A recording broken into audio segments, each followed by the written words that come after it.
আমার বাবাকে থাকতে দিবে না। বাসায় যদি একটু রাত হয়, মানে কি 10টা যদি বাজে, তাহলে নিতে চলে আসে সব সময়। প্রত্যেকদিন একটু যদি দেরি হয় নিয়ে চলে যায়। আর যখন লিখলি যেতে চাই তখন এটা ওটা দিবে বলে মোবাইল দিবে, টাকা বাড়াই দিবে। আমরা কিভাবে চলবো? যদি বাসায় আমার বাবা শুধু থাকে তাহলে জমি জায়গা সব বিক্রি করে দিয়ে বিক্রি হয়ে যাবে। সেজন্য চাটালে শামসুদ্দিন বলছিল যে চাটালে থাকো আমি তোমাকে টাকা বাড়াই দিব, রমজান মাসে টাকা দিব বাড়াই, আবার ফোন কিনে দিব। মানে আমার বাবাকে আর কি লিখলিতে দিবে না।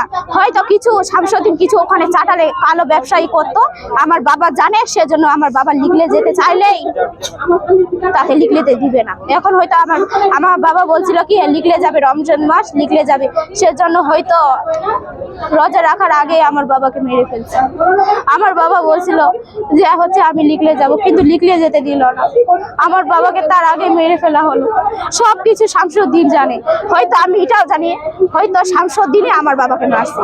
না হলে আমি যেটা জানি, মানে যদি আমার বাবাকে অন্যজন মারতো তাহলে শামসুদ্দিনে যে ঘরটাতে আমার বাবা থাকতো ওই ঘরটাতে রাখে দিত, তাহলে শামসুদ্দিনের আর কি উপরে চাপ যাইতো। কিন্তু ওটা তো হয়নি, লাগাইছে ভুট্টা বাড়ি।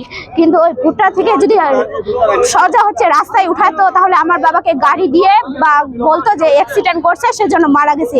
কিন্তু ওটা না, আসলে শামসুদ্দিনে মারছে, সেজন্য ভুট্টা বাড়ি দিয়ে লাগানোর সুযোগ পাইনি। আমি যেটা জানি যে মানুষদের কাছে বলা বলি করে একটা মহিলা বলে দেখছিল যে হচ্ছে শামসুদ্দিন সকালে ঘোরাঘুরি করে, কিন্তু কোনোদিন তো শামসুদ্দিন 10টা 11টা সকালে যায়, মানে সকাল 10টা 11টা হইলে যাইতো না। আর প্রতিদিন আমার বাবাকে দেখতে যাইতো 10টা 11টা বা 12টার দিক থাকতো আমার বাবার সাথে, তাহলে সেদিনও হয়তো গেছিল, শুক্রবার সেদিনও গেছিল। আমার যেটা মন্তব্য আমার নিজের মন থেকে যে শামসুদ্দিনে আমার বাবা আমরা আমার স্বামীর হত্যার প্রতি মানে বিচার চাই। আমার স্বামীকে কে মারলো আমরা এটা বিচার চাই।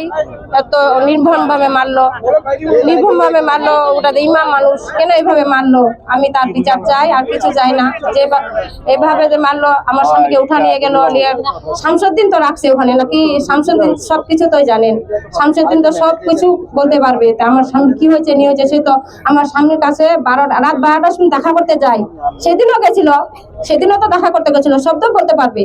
কিন্তু শামসুদ্দিন আমাদের কাছে আসেনি বলে নিতে, চাচি আমি আপনাদের বিচার করে দিব ঠিক মতন, আমি কোনোখানে যাব না, আপনি আমার কাছে আসতে পারতো, আসে বলতে পারো চাচি তুমি কান্নাকাটি করো না, বাচ্চা লাগা আমি দেখবো, আর তোমার স্বামীকে কে মারছে আমি দেখি, তোমার কাছে থাকবো, তোমার থাকে না, আমি কোন মানুষ মারছে আমি সেটা বাহির করে দিব। সে তো বলেনি, সে তো চলে গেছে পুলিশের কাছে টাকা দিয়ে ঘুষ দিয়ে মুখ বন্ধ করে দিচ্ছে। আর মানুষ পুলিশ আর কি বলবে, পুলিশ চুপ করে আছে, পুলিশ টাকা খাইছে চুপ করে আছে। আর আমরা তো গরিব মানুষ, পুলিশ তো আমাদের কাছে শুনে না।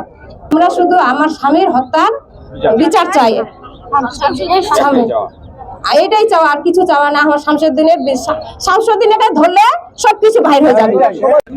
আমাদের এখানে আন্দোলনের উদ্দেশ্য হচ্ছে আমরা সঠিক বিচার চাই। আমরা গরিব তাই বলে কি আমরা বিচার পাবো না? প্রশাসন চুপ কেন? শামসুদ্দিনের বিরুদ্ধে এখানে বিচার চাই। আমরা শুধু শামসুদ্দিনকে চিনি, অন্য কাউকে চিনি না। আমার কারো কোনো সন্দেহ নেই। শামসুদ্দিন আমাদের বাড়িতে গিয়ে খায়রুল ইসলামকে নিয়ে আসে, আমরা শামসুদ্দিন ছাড়া কাউকে চিনি না। আমরা খায়রুল হত্যার বিচার চাই। প্রশাসন চুপ কেন, ওই জন্য এখানে আমরা উপস্থিত হয়েছি। গত শনিবারে আমরা ঘটনাটা দেখেছি, এবং যেই বন্ধু আমার মামার সম্বন্ধ হয়, আমার ক্লাসমেট, আমরা একই গ্রামে একসাথে মানুষ হয়েছি, একসাথে লেখাপড়া করতে করতে উনিও বড় হয়েছে, আমিও বড় হয়েছি। হাজারের মধ্যে সে আমাদের গ্রামের এলাকার মধ্যে লাখের মধ্যে একজন মানুষ ধরতে হবে, সে সাদা মাথা সাদা বাটা। সে আমাদের গুবমিয়ার পাহাড়ের মসজিদে 20টি বছর ইমামতি করেছিল, বলেন সুবহানাল্লাহ। 20টি বছর ইমামতি করার পরে তারপরে আমার দোকানের পিছনে ইসলামিয়া লাইব্রেরির পিছনে মতিন মামার মসজিদ হয়, সেখানে একটা পোস্ট খালি হয়ে গেছিল মুয়াজ্জিন হিসাবে। আমরা সেখানে তাকে নিয়োগ করেছিলাম জানুয়ারি মাসের 1ম তারিখে। সেখান থেকে উনি কাজ করলো, 58 দিন পরে ওনার লাশ বডি দেখা গেল। এই বিভ্রান্ত যে মার্ডারটা হয়েছে, যে মারছে, আমরা এটা সকলে বুঝতে পারছি, সেখানে আমরা স্বয়ং সম্পূর্ণ গেছিলাম, ওখানে পুলিশের প্রশাসন পর্যন্ত লোক গেছিল, সিআইডি, ডিআইবি, সাংবাদিক ভাই গুলি সকলেই আসছিল, কিন্তু আমরা এটা কোনো পাচ্ছি না, কোনো সমাধান পাচ্ছি না।